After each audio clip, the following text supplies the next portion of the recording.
Klinik Gigi Bakti Borneo di Kompleks Mall Lembu Suwana. Kita bincang-bincang dan kita bersantai-santai, menari dan menyanyi bersama. Ayo perkenalkan dulu kami, kru kami. Saya Dr. Gigi Tara Wijayanti. Sebelah kiri saya Insinyur Rinwarsito Junior. Sebelah kanan saya Aditya, Dr. Adit. Sebelah kanan saya Dr. Septi.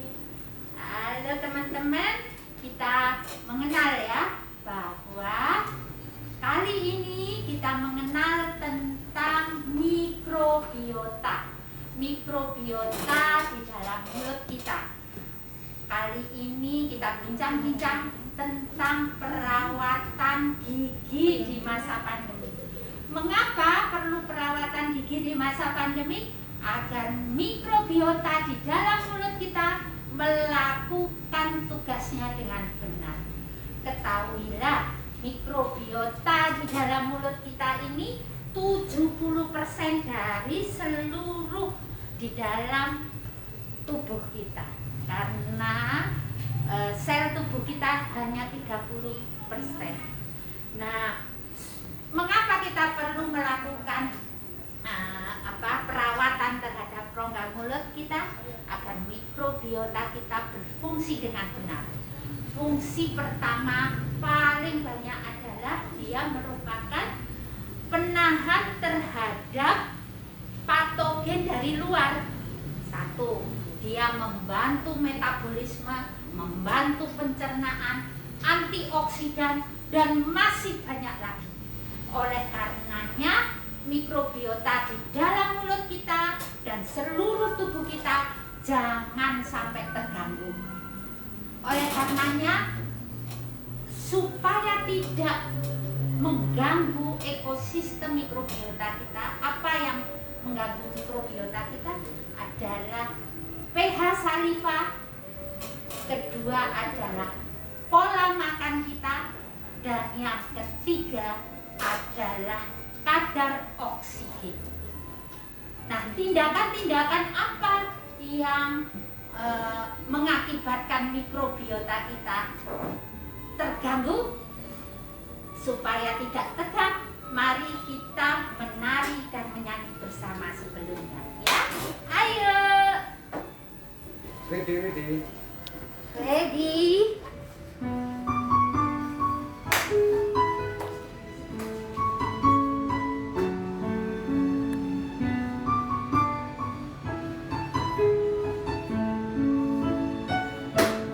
Kok kebangetan sambat gelas raono perhatian. Jelas ku butuh hatimu, ku butuh awakmu. Kok kebangetan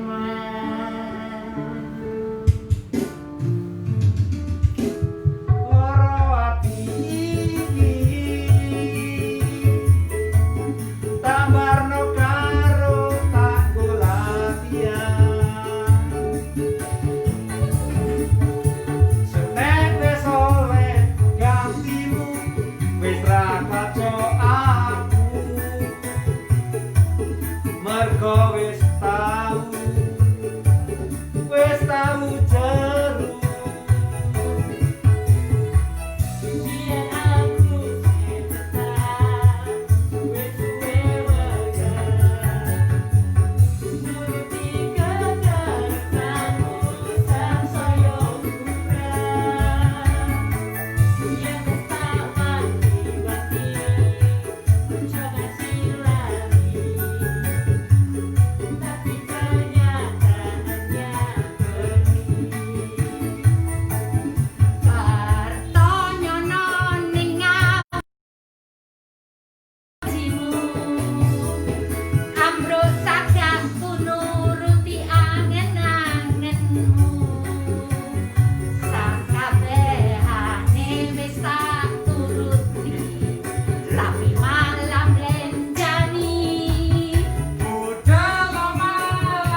kembali. Kita pasien.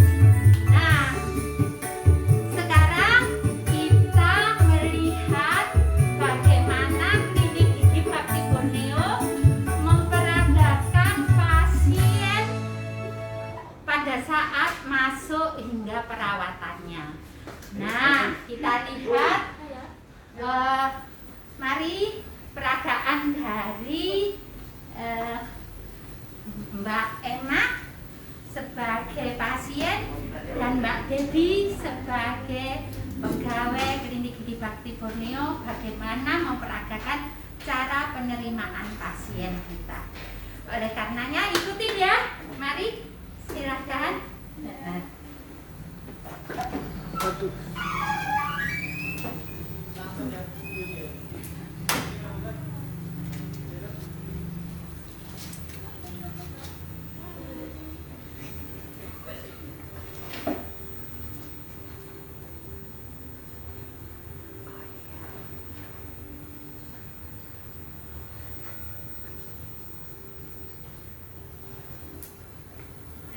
Cuci tangan, langsung, suruh cuci tangan. Ya, ketika pasien datang, pasien akan dipersilahkan untuk mencuci tangan terlebih dahulu. Nah, pasien dipersilahkan untuk mencuci tangan untuk agar tangannya bersih dan sebagai salah satu protokol kesehatan untuk memutuskan rantai COVID-19.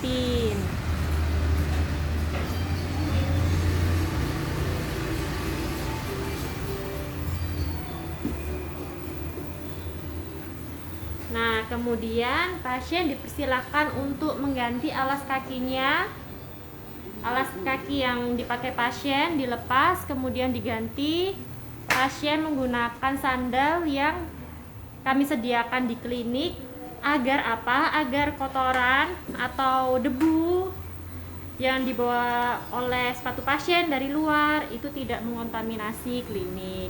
Kemudian pasien diukur suhu tubuhnya dengan suhu maksimal 37,2 dan tidak lupa juga menggunakan hand sanitizer, alkohol 70% dan juga diukur saturasi oksigennya dengan menggunakan oximeter dengan nilai minimal 95. Jadi pasien diperbolehkan melakukan perawatan apabila mempunyai nilai saturasi oksigen di atas 95.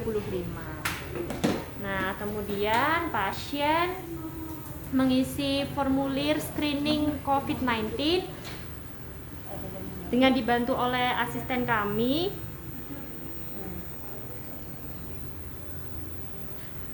Pasien mengisi formulir tersebut untuk mengetahui riwayat perjalanan pasien, kemudian apakah pasien tersebut pernah berinteraksi dengan pasien COVID atau tidak. Nah, kemudian pasien akan diantarkan oleh perawat kami untuk menyikat gigi. Menyikat gigi terlebih dahulu.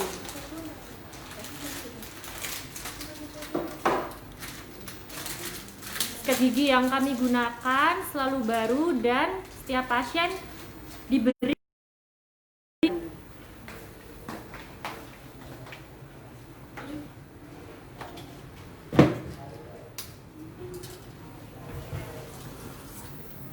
untuk apa sih pasien itu menyikat gigi? Karena untuk menjaga oral hygiene pasien, kemudian untuk menghilangkan plak dan debris, dan juga memberikan perlindungan tambahan dari penyebaran virus. Karena dengan menyikat gigi bisa mengurangi viral load dalam air liur dan juga menurunkan infeksi virus yang masuk ke dalam mulut.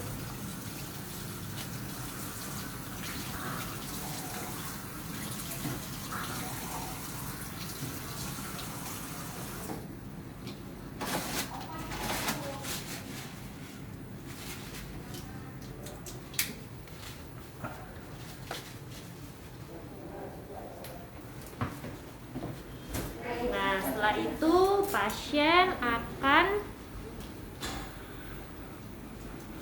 pasien akan memakai apron dari klinik kami dan juga pastinya 1 apron untuk 1 pasien.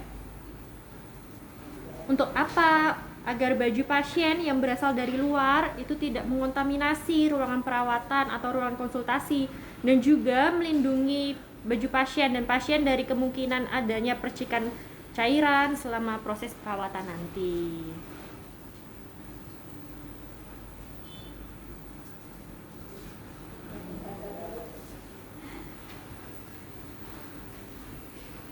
Nah, kemudian pasien akan ke meja pendaftaran untuk mengisi data diri pada rekam medis. Nah, setelah mengisi data diri pada rekam medis, pasien dipersilakan untuk duduk menunggu di ruang tunggu dengan tetap mematuhi protokol kesehatan dengan jarak tempat duduk minimal 1 meter dengan pasien lainnya. Setelah itu, pasien dipersilahkan untuk naik ke atas, dibantu oleh dibantu dengan perawat kami untuk berkonsultasi dan melakukan proses perawatan.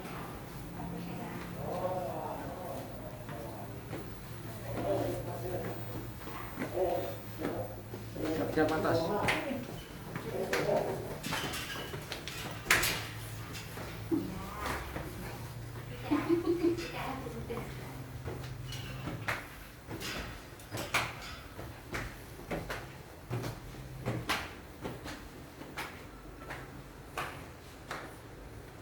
Halo, selamat sore Ibu.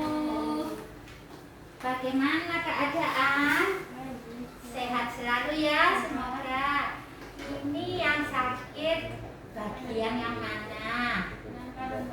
Kanan bawah. Ada keluhan sakit? Tidak ada.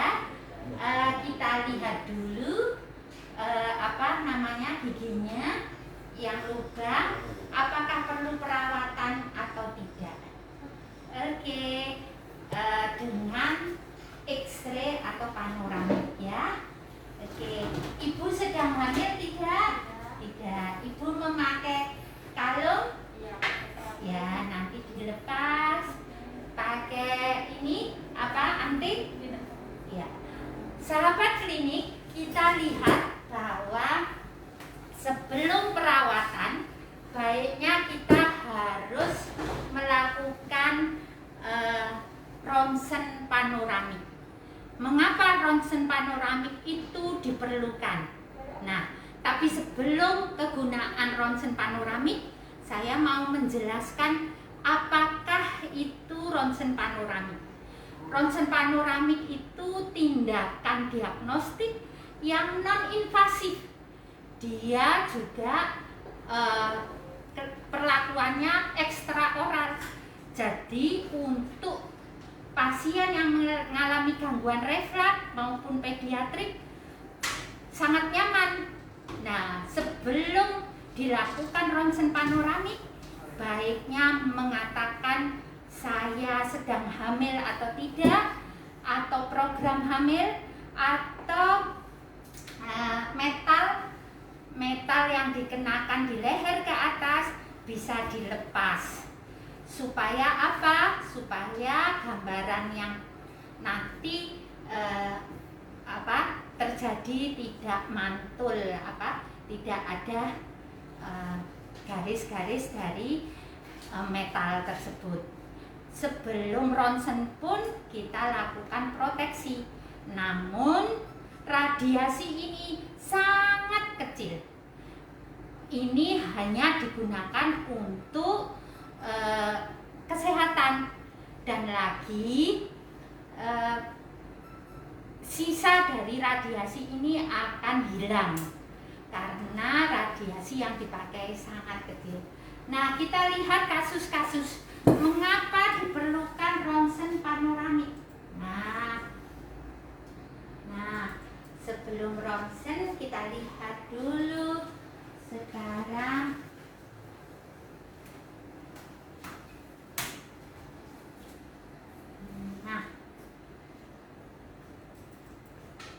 dari hasil ronsen kita dapat mengetahui seluruh gigi tersebut, baik rahang atas maupun rahang bawah.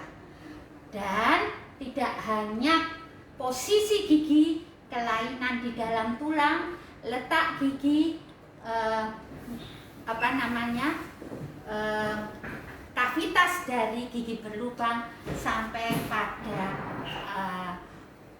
saraf atau tidak. Kita lihat ini seperti contoh adalah gigi tertanam. Kalau tidak dengan ronsen, kita tidak bisa melihat posisi gigi ini, ya kan? Kemudian kita bisa lihat bermacam-macam kasus seperti berikut. Misalnya, ini adalah gigi berlubang. Gigi berlubang itu dengan mata kita tidak akan melihat adanya lubang di dalam jaringan enamel ke bawah, karena mata kita tidak dapat menembus di dalamnya. Namun lubang ini tidak perlu perawatan kalau tidak ada kelainan, karena lubang ini tidak mengenai saraf gigi. Selain itu kita bisa melihat misalnya benih gigi. Kita bisa lihat benih gigi. Nah, katakanlah yang anak-anak 6 tahun. Nah, dengan adanya ronsen gigi, kita tahu benih-benih yang akan terjadi. Bahkan yang tidak mempunyai benih dapat kita lihat apakah itu agenisi atau tidak memiliki benih.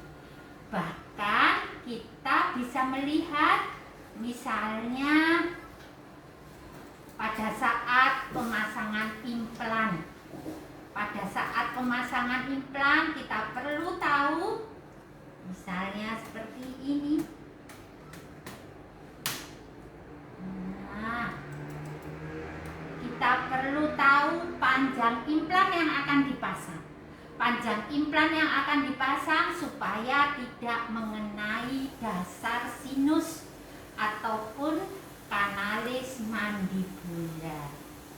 Inilah pemasangan yang perlu kita lakukan dengan ronsen gigi. Kita dapat mengetahui semua kelainan yang terjadi pada seluruh gigi kita. Jadi jangan sampai tidak ronsen. Mengapa? Karena gigi yang tidak menjadi keluhan menjadi tersangka dari perawatan. Supaya perawatan kita benar, harus ronsen. Ya teman-teman, ayo kita lihat rekan kita yang mau ronsen. Mari kita lihat peragaannya. Nah, sebelum ronsen ini kita minta persetujuan ronsen. Karena apa? Supaya pasien ikut menyetujui bahwa tindakan ini adalah benar adanya. Nah, kita pakai apron supaya bisa melindungi pasien terhadap radiasi meskipun radiasinya kecil. Nah, tetap kita jaga karena kita memakai digital sensor. Oke.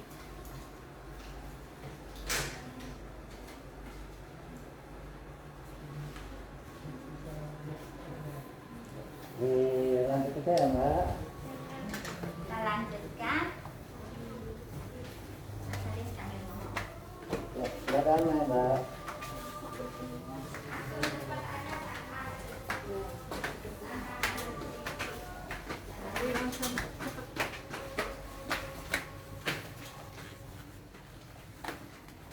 Ya, duduk di sini dulu, saya sudah tanya dia.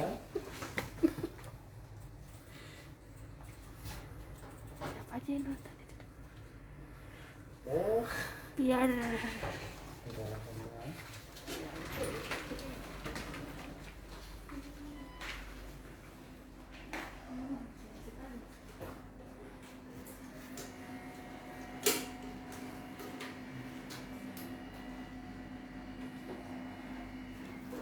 Ya, dibuka. tis.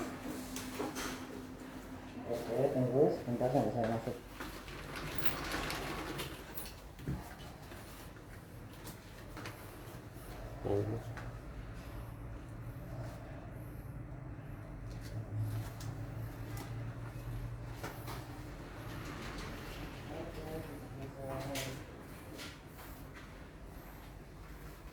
Saya lepas.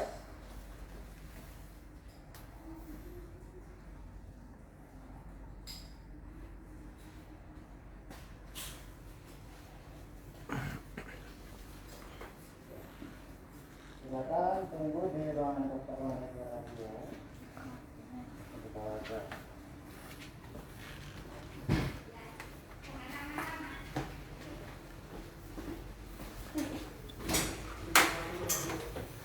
Oke, segera.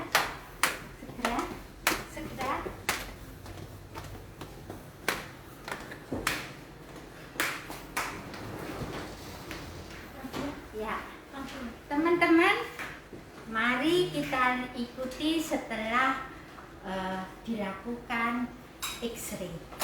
Apa yang terjadi? Nah, banyak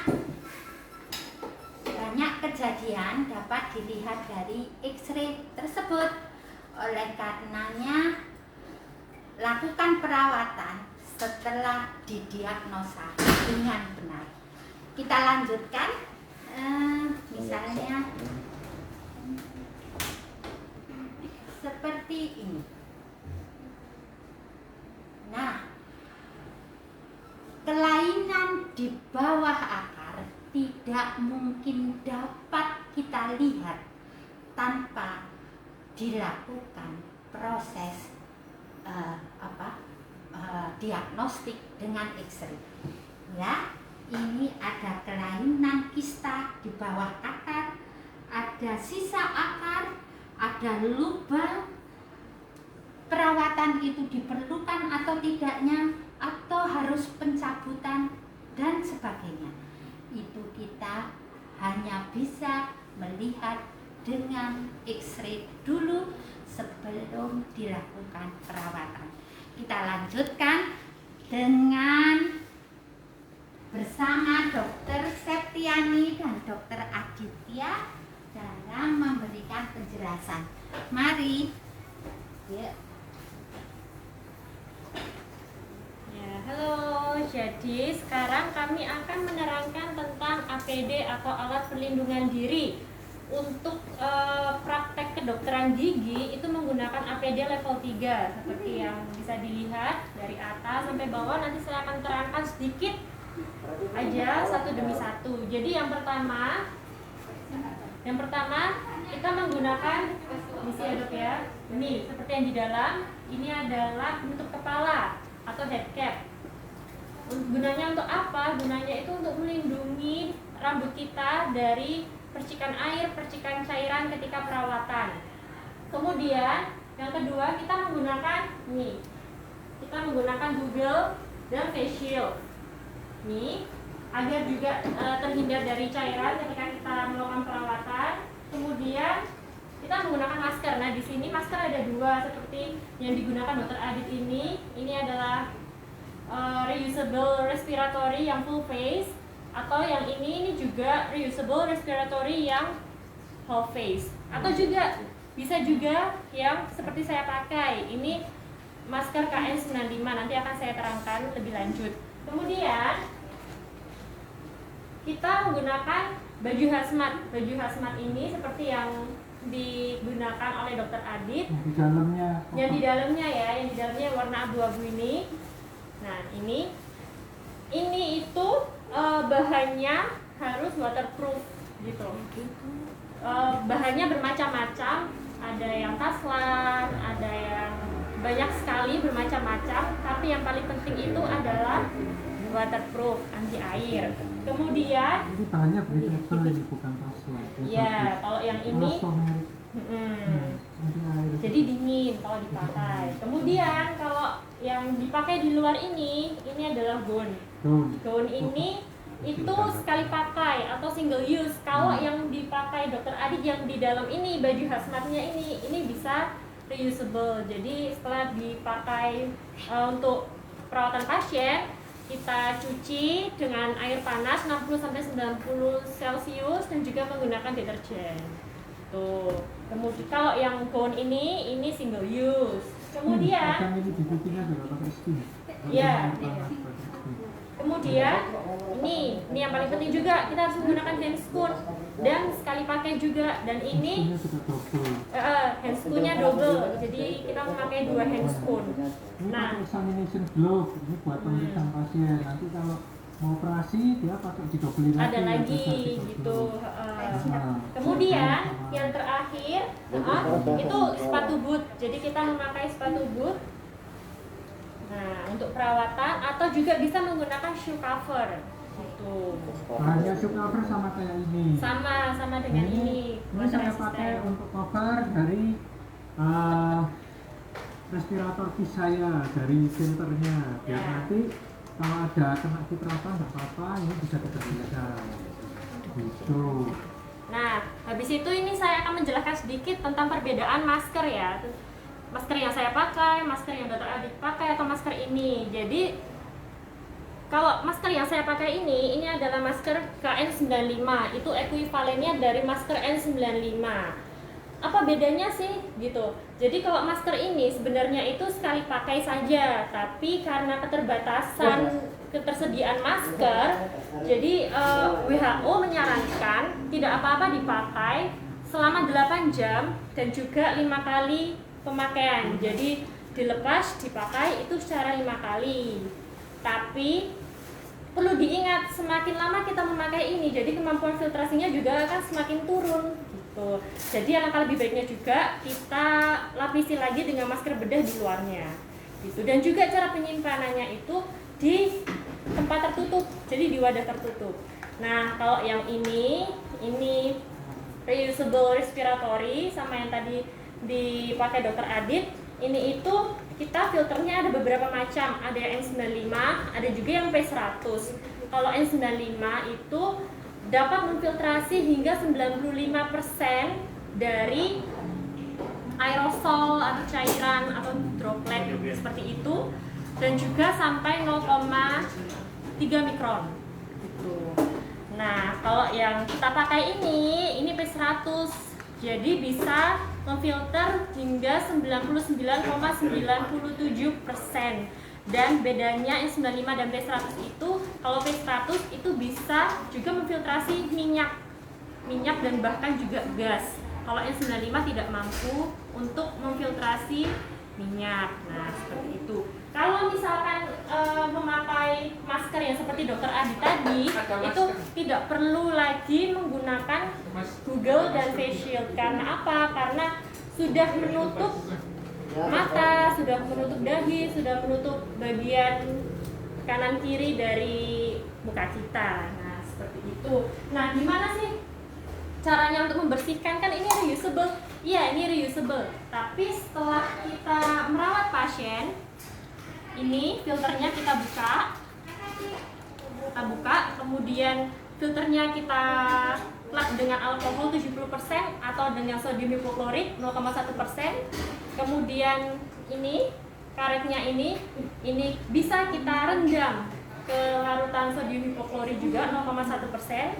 Kemudian kita filternya dan karetnya ini juga kita masukkan ke box yang ada sinar UV-nya untuk mensterilkan sebelum dipakai kembali. Nah, seperti itu. Sama juga seperti ini face shield dan juga Google. Ini juga setelah perawatan pasien kita desinfektan, kemudian setelah itu kita taruh di sinar UV gitu.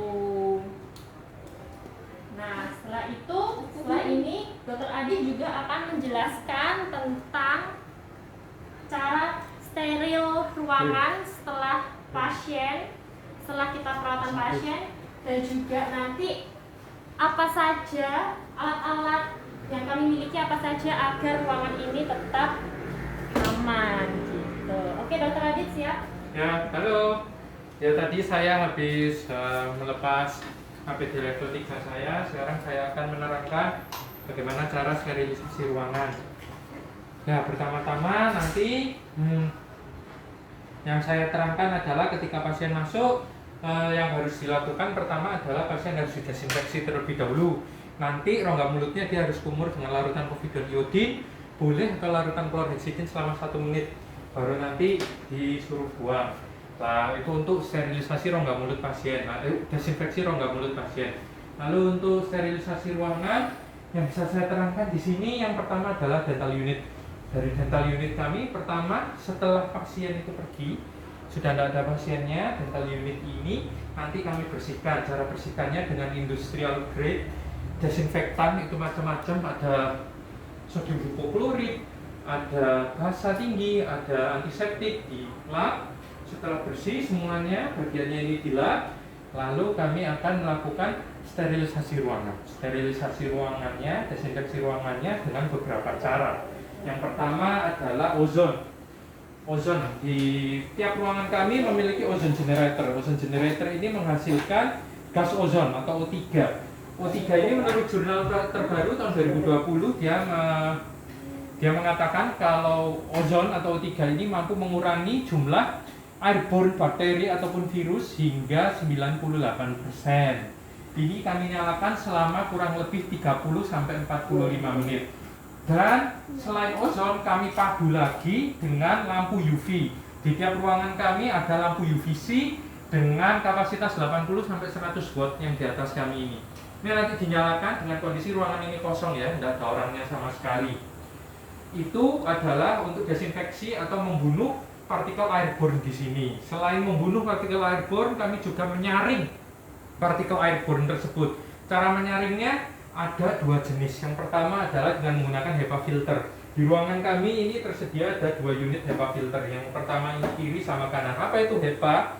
HEPA adalah High Efficiency Particulated Air Filter. Maksudnya high efficiency di sini dia bisa menyaring ukuran partikel 5 sampai 10 mikron.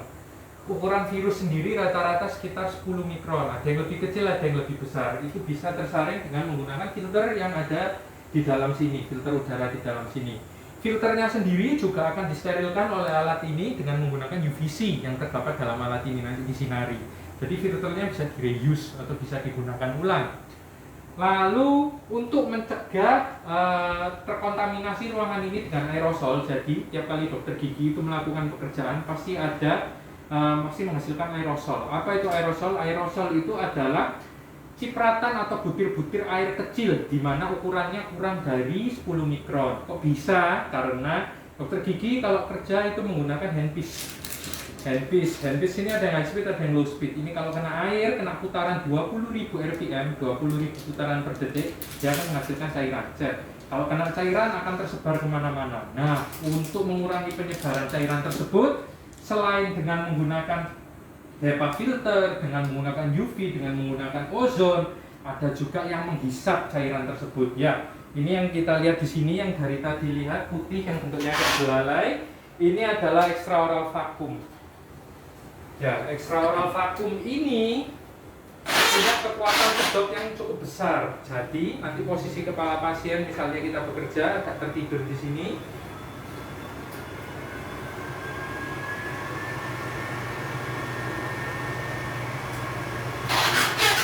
Extraoral vacuum ini kalau kita kerja di rongga mulut pasien, ketika ada cipratan, dia akan tersedot oleh ini.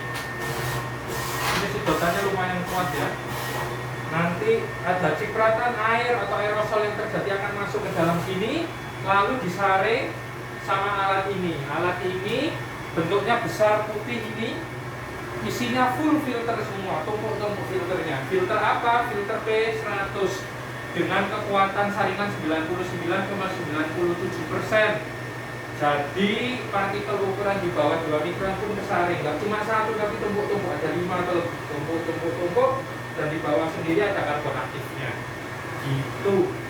Selain disedot dengan extraoral vacuum yang besar ini, Ada juga intraoral suctionnya yang bentuknya seperti cocor bebek. Nah, ini beda dengan suction yang pernah kalian lihat. Ini biasanya digunakan untuk surgery dengan mesin sendiri, nggak pakai mesinnya dental chair, nggak pakai mesinnya kompresor, dia punya mesin sendiri, namanya HVE, High Efficiency Vacuum. Bentuknya seperti ini. Nah, kalau misalnya ada handpiece, dia mengeluarkan cipratan air, cipratannya kan terarah, diarahkan masuk ke dalam lubang ini. Jadi pertama keluar dari aerosol, keluar dari handpiece dihisap oleh ini. Kalau ada yang tumpah oleh ini, kalau ada yang tersebar di ruangan pun akan dihisap oleh HEPA filter. Selain HEPA filter, di ruangan kami menganut sistem tekanan ruangan negatif. Apa itu tekanan ruangan negatif? Maksudnya kalau kita ada di ruangan ini, pintu dibuka atau ada rongga kecil, maka udara yang ada di dalam ruangan tersebut kesedot keluar. Nah, bagaimana kita bisa menghasilkan seperti itu? Pertama adalah menghasilkan ruangan yang kedap, satu. Terus kedua, kita pasang ini. Ini adalah sirkulasi udara atau exhaust.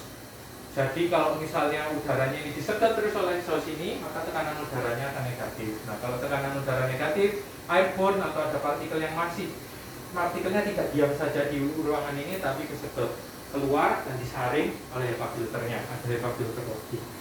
Oke, terus selain itu pertukaran udaranya juga menggunakan UV, menggunakan lampu UV. Lampu UV-nya ini tadi sudah saya terangkan ya, lampu UV ini mengurangi airborne dari bakteri yang ada di sini, UVC.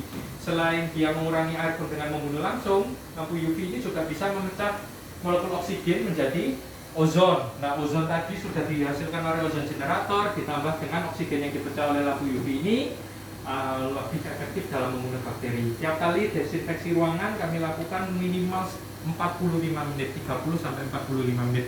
Ya, terus selain itu seluruh alat-alat yang kami gunakan, baik itu ada yang single use yang sekali pakai langsung buang, ada yang harus disterilisasikan. Disterilisasikan sedemikian rupa, dimasukkan ke dalam medipack seperti ini, dan nanti dimasukkan ke dalam autoclave. Jadi ada pasien, alat ini masuk, alatnya nanti didesinfeksi dengan menggunakan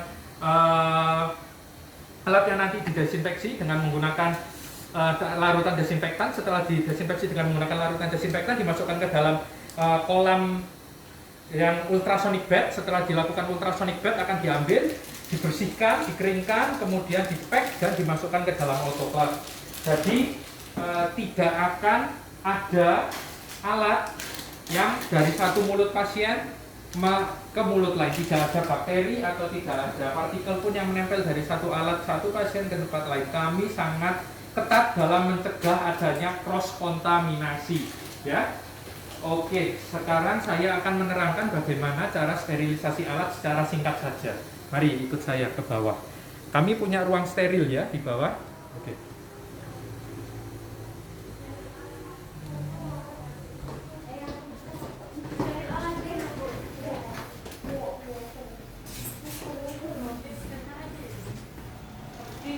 Ya.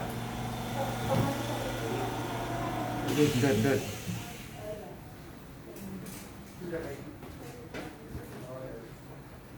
Ya, ini ruangan sterilisasi kami. Di dalam ruangan sterilisasi ini tadi setelah ada alat-alat kotor direndam dulu dengan larutan desinfektan di atas, masuk ke dalam ultrasonic bed yang ada di atas. Setelah dikeringkan baru dibawa turun ke bawah. Nah, alat-alat yang dibawa turun ke bawah itu setelah kering nanti dipack dengan menggunakan ini. Ini adalah medipack, kemudian masuk ke dalam ini namanya autoclave. Alat yang besar ini adalah autoclave. Autoclave analog tapi industrial grade. Jadi dia 35 liter isinya. Gede. Ini cara nyeterilkannya, dia dipanaskan dengan suhu tinggi dengan uap panas. Jadi di dalamnya dimasukkan terlebih dahulu air. Airnya adalah air suling, air amedis, air destilasi dimasukkan ke dalam sini, kemudian ditutup dan dikunci dengan rapat. Airnya tersebut akan panas hingga mencapai suhu 140, 120, 140 derajat. Air yang panas tersebut menghasilkan uap. Uap airnya tersebut memiliki tekanan, jadi diberi tekanan sama dia sebesar 5-10 bar. Nah, kalau ada tekanan 5-10 bar tersebut mampu mematikan seluruh organisme, mikroorganisme hidup, baik itu virus, bakteri, jamur, semuanya mati dengan menggunakan autoclave ini. Nah, itu nanti prosedurnya sendiri, satu cycle-nya, satu putarannya itu kira-kira 30 menit sampai dengan 1 sampai ada yang 2 jam. Begitu. Nah, sistem kerjanya mirip sama kayak presto atau dandang presto, tapi dengan tekanan yang lebih serta suhu yang lebih tinggi. Terus di sini juga ada UV yang portable. Kami membuat UVC, ada 2 lampu di sini, kekuatan 80 watt.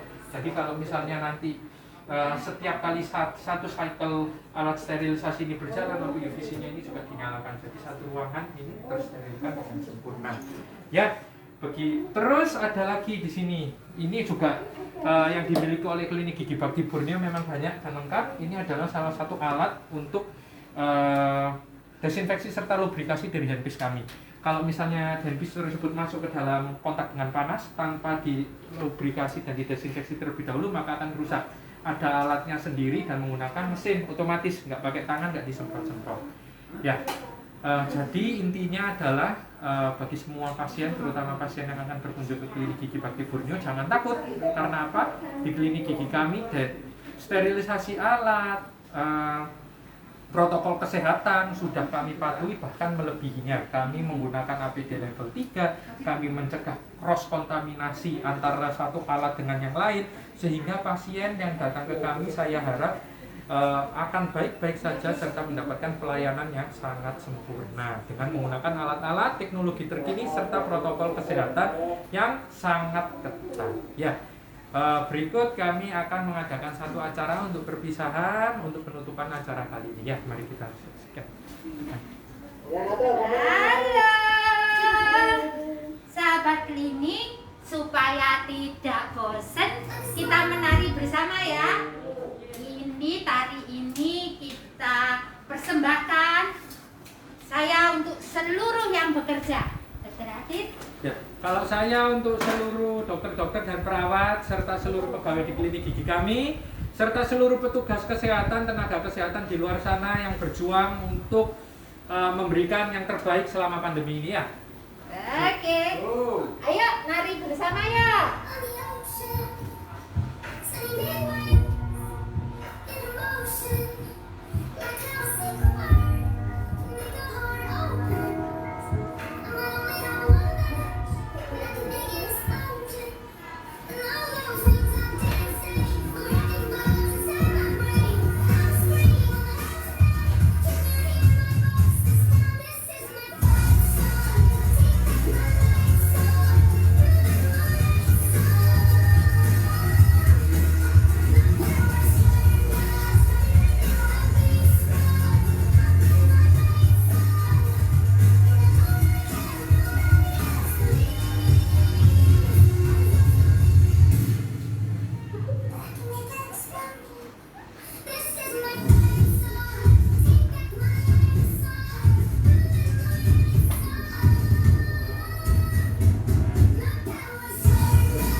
teman-teman. Ayo kita sampai jumpa teman-teman minggu depan. Jangan lupa untuk merawat gigimu agar mikrobiota di dalam mulutmu mempunyai kegunaan yang benar. Jadi mulai sekarang setiap menelan itu harus menelan yang benar. Apakah mikrobiota yang baik ataukah patogen? Salam senyum Anda, kebahagiaan kami. Salam.